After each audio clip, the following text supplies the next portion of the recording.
Tonight, inside a nightmare flight, passengers injured as a plane from Honolulu to Sydney is hit by wild turbulence. We speak to those on board. Australian cricket legend Alan Border reveals he's been diagnosed with Parkinson's disease, how he's facing his greatest challenge. Warnings of a looming gas shortage across New South Wales, Victoria and South Australia. Inflation and high interest rates not enough to cool the property market, with prices rising around the country. And tributes for Hollywood's Alan Arkin, the much-loved actor, passing away, aged 89.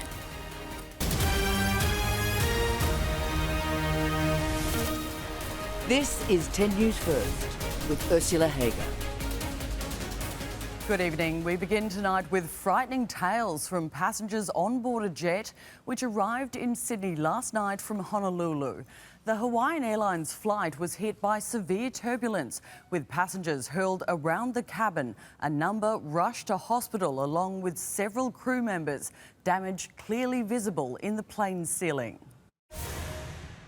Arriving in Sydney after a flight from hell. It was really rocky, like really rocky, and then for about probably a minute, and then we just dropped. Roughly 5 hours into flight HA451, severe turbulence sent passengers and crew flying into the roof. At the back of the plane, people with like ice packs on their head, and I think like probably getting like stitches or something, because I saw like lights shining to their heads. On arrival, 3 injured crew were taken to hospital, 12 passengers were attended to, 1 transferred for further medical attention. And it was the worst feeling I've ever experienced in my life. Turbulence on the ground too, as hundreds of passengers were left stranded due to windy conditions. Lined up for an hour and was told no, they couldn't put me on any other flight. Looked at other flights, over $1,000 to replace the flights. I have to be back at work, on Thursday, so it feels like it's hardly worthwhile, but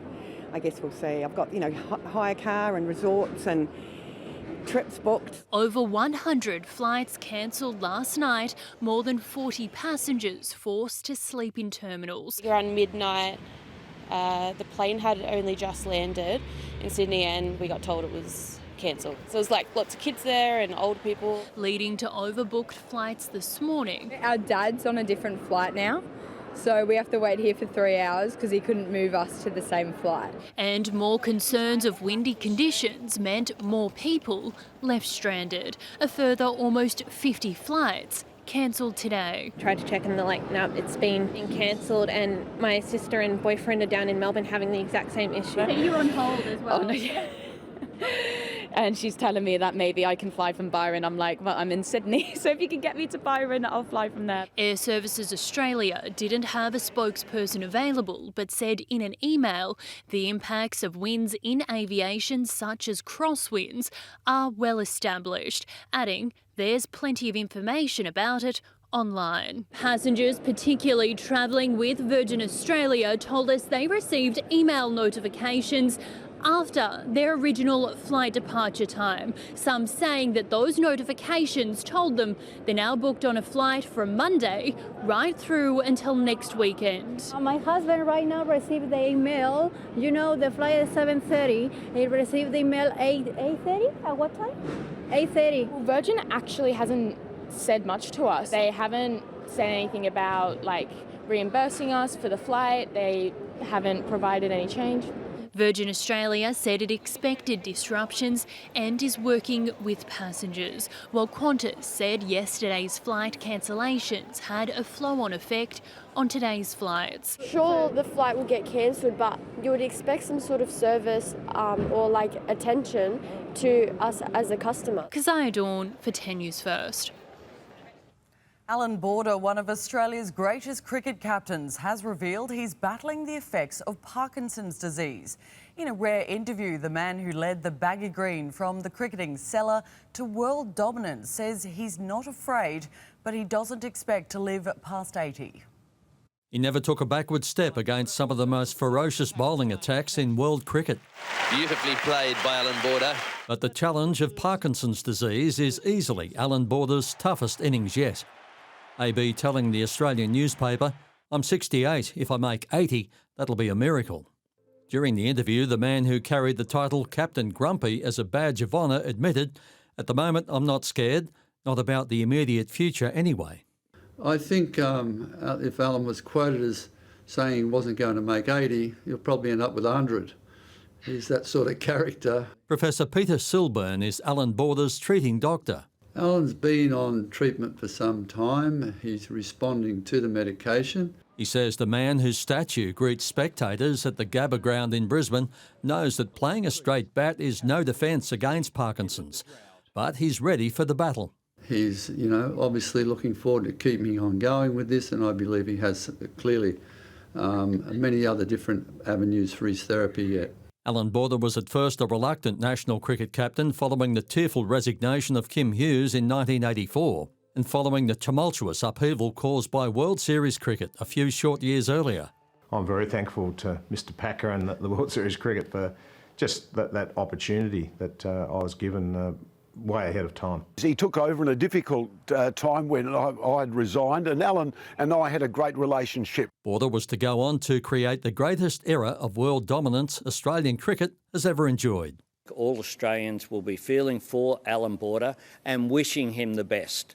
A great Australian deserves the support of all Australians at this time. Sad to hear of one of the greats of Australian cricket, and certainly a big character in the world of cricket, and our wishes go to AB and his family as well. Alan will have a myriad of mates, and all our best wishes and thoughts. And knowing Alan, there's only one way for him, and that's to go up. He'll get through it. Tim Collins for 10 News First. Bullets have been fired into a home in southwest Sydney overnight. Officers who were called to the property in Lanier were told a car was seen driving away immediately after the shooting. Police have established a crime scene and no injuries have been reported. It's news to send another chill through many Aussie households. There's a risk of a winter gas shortage and the federal government's under fire for not securing domestic supply. But today, Anthony Albanese was basking in the glow of a budget surplus and his beloved footy team's new home after he helped lead the fight to save them. Surrounded by happy bunnies and given a rock star welcome, 5, 6, 9, 8. By any mark, today was a winner for the Prime Minister. But to all of you who have made this possible, feel proud today, because this doesn't just happen. This is the ultimate representation of people power in this country. Basking in the sunshine as his beloved footy team, the Rabbitohs, opened their new $58 million community centre, a sporting powerhouse for a club that was almost ripped apart. Celebrating ribbon cuts and cuts to family budget pressures as federal Labor rolled out its support packages to battling Aussies. From today, we will have cheaper childcare for 1.2 million families. We'll have 50,000 additional support for people to get into home ownership. There's also increases in paid parental leave and a 15% wage increase for aged care workers. That's 250,000 Australians. But many others aren't feeling the warmth. The Albanese government promised Australian households a $275 reduction in power bills. But instead, power bills have gone up hundreds of dollars, and from today they'll go up hundreds more. A gas shortage is looming in the July quarter, according to a new ACCC report.